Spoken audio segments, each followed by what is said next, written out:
Why do things that we know are bad for us in the long run feel so good while we're doing them? That's the question I asked myself as I was loading up the video game Valorant for the second time that day. Inside my head were two conflicting voices. The one that screamed at me to shut it down because I had dreams to chase, and the more dominant one that told me it was fine to play a couple more games. Because after all, it's not like anything matters anyways. For the greater portion of my life, I would let that more dominant voice guide the actions I would follow through on. But now, after learning where that self-pity comes from and why it eventually turns into self-sabotage, I've finally broken this endless cycle. What used to accompany my daily video game sessions was this strong sense of sorrow around myself. I would tell myself, I know I'm destined to be average anyways. I've always been average old me, so let's just play video games and drown in our sorrows so we can continue feeling sorry for ourselves. Reciting these words established a sense of safety in me, and it was almost cathartic to keep feeding myself the life of someone who never goes after what they want. Self-pity, at least when you're doing it, feels good. And it feels good because it creates a consistent pattern in your brain. You see, our brain is not designed to make us happy in the long run. It's designed to help us make sense of the world. And the way it usually allows us to do that is by creating habits, patterns, and cycles that we can continue to follow, that match what we already believe to be true. Since I had gotten into middle school, the pattern my brain would most frequently face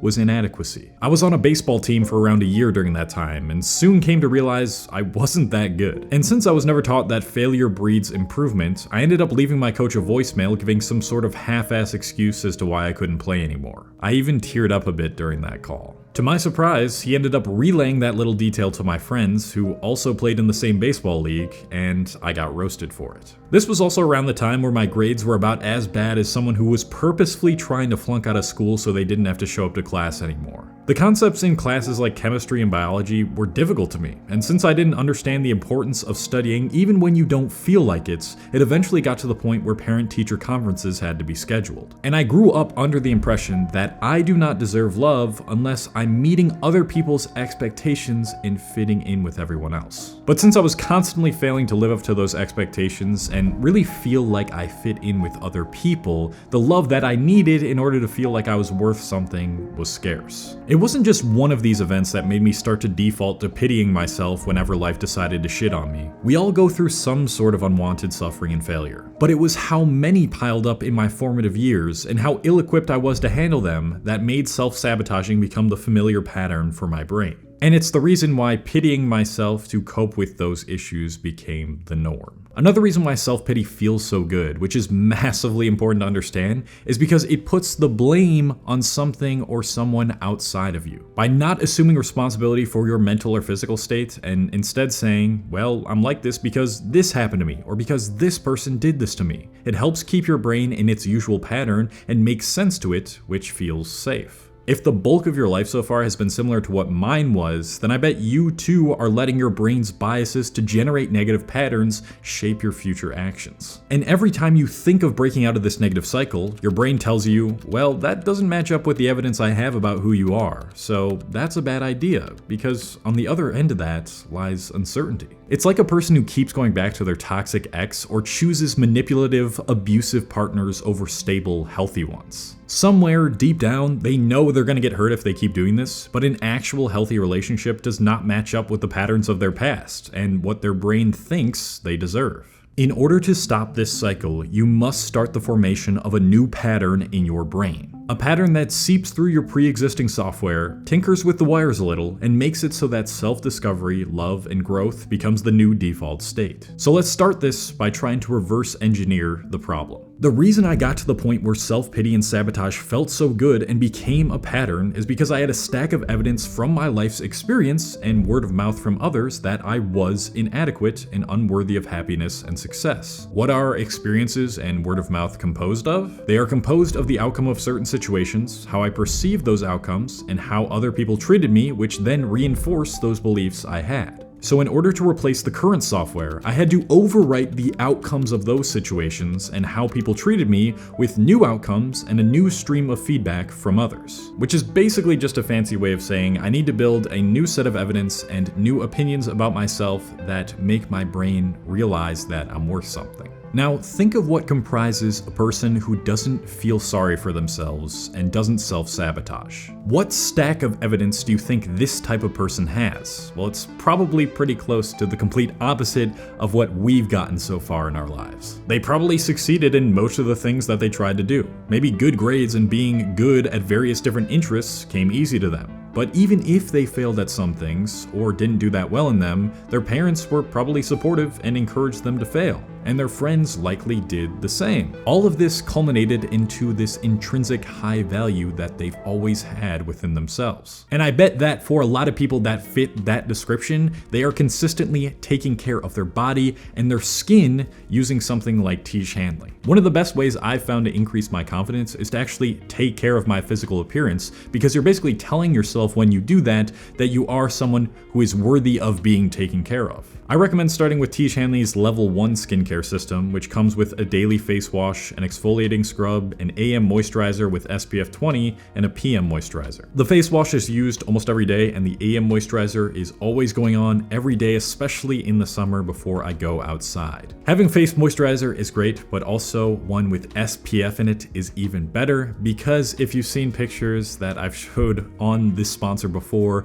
if you continue to not use SPF on your face and you go outside in the sun for long periods of time, you're gonna age quicker and you're gonna look older when you're like 40. They have over 5,000 5-star reviews, and as a Tiege Hanley member, you get tons of benefits, including at least 20% off the retail price, access to exclusive monthly deals, and free US shipping. And of course, because Tiege Hanley is sponsoring today's video, they're giving you guys the discount. All you gotta do is click the first link in the description, and you're gonna get 30% off your first box, plus a free gift in that box. So go take advantage of that, go start taking care of your skin and proving to yourself that you are worth being taken care of. So what we need to do is build a stack of evidence that supports this idea of the person that is worth something, and essentially implant the patterns of a person who is already like that into our own lives. And the way we can start to do that is by making measurable, easy progress. On the first day of breaking your self-sabotage, I want you to set 3 of the easiest goals you can think of for yourself. This might be as simple as making your bed, cleaning your room, or typing out just 1 sentence for that script you've been trying to write. It doesn't have to be this grand thing, we just need some way to prove to ourselves that we are now the anti-self-sabotager. Every time you finish one of those goals, no matter how small, I want you to plot them on a graph, whether that be in a notebook, piece of paper, or something similar. Just make sure it's something that you won't end up losing. Label the y-axis with the goal, and the x-axis can be left blank like how you see it on screen right now. If you end up completing the goal, draw a small upward line where the name of the goal starts on the y-axis. Then, every day moving forward, every time you do that goal again, draw another small upward line that connects to the previous line, just like how you see I'm doing right now. And when you don't follow through, you draw a downward line. This is a similar concept to the wins versus losses column from my How to Unfuck Your Life video, but modified to be a little more impactful because you can visually see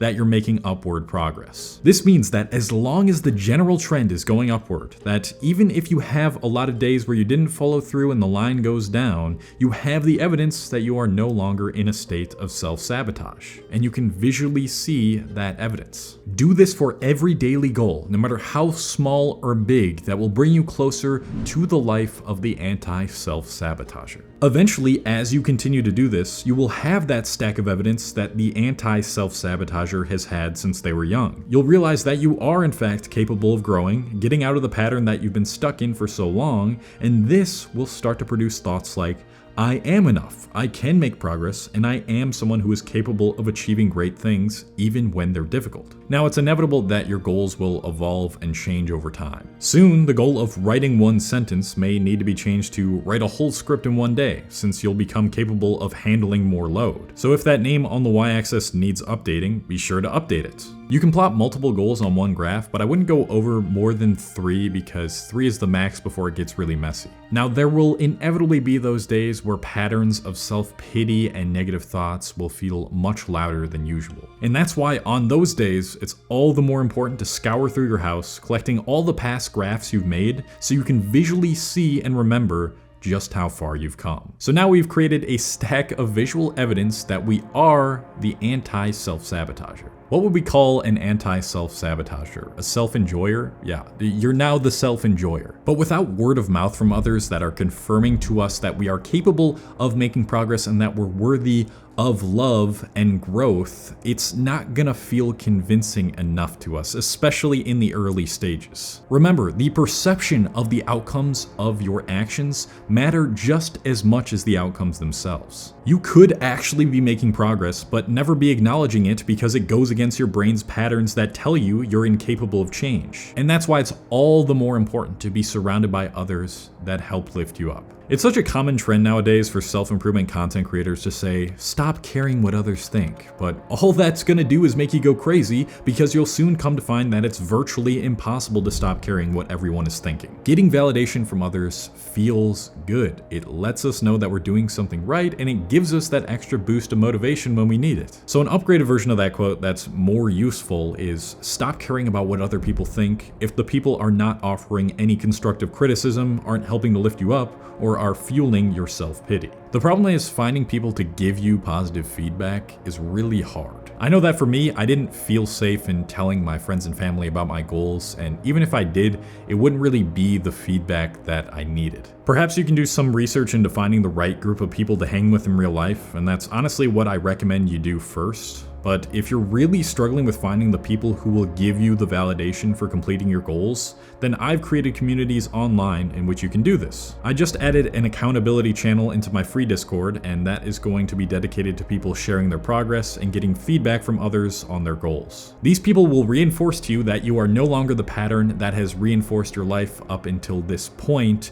and that you are now the anti-self-sabotager, the self-enjoyer. I also have my self-mastery community, which is part of my Ultimate Self-Mastery course, where we meet in a video call every other week to discuss what we're going through and to help each other stay on track. There's an entire Discord community for that as well, and that's where I'm most active, so if you want to check out either of those things, they'll be in the description below. On top of this, and I know it probably goes without saying, you need to, as much as possible, distance yourself from the things or people that reinforce the idea that you aren't good enough. All your experiences, the environment you're in, and the people you surround yourself with will drastically change how easily this new identity will form. So minimizing these things as much as possible is massively important. Easier said than done, of course, because you're currently convinced that you don't deserve friends that inspire you and lift you up, or a life that makes you excited to get up in the morning, but let me be the first to tell you that you do. No matter how shitty you think you are or how people have made you feel, you